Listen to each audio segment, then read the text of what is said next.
台南有一个国小的小女童，互男同学用水倒甲讲头壳甲骹只拼，亲友就网络发文来指控，但是学校讲这是误发的事件，毋是霸凌。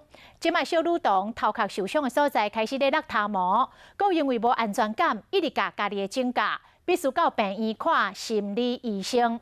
妈妈真毋甘，已经提出告诉，要讨回公道。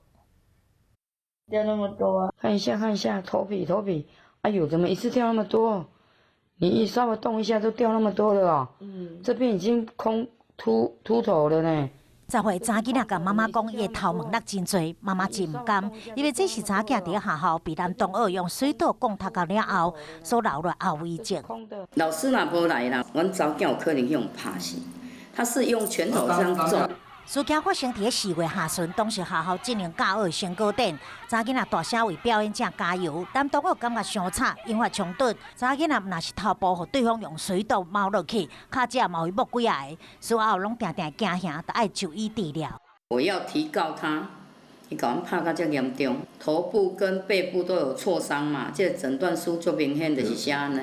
因为已经进入司法程序了，所以学校其实也配合司法单位的调查。事后这个打人的孩子呢，也相当的后悔，也有道歉哈。那但是妈妈也觉得说，这是不是一个长期霸凌的事件呢？所以有跟学校跟局里来反映。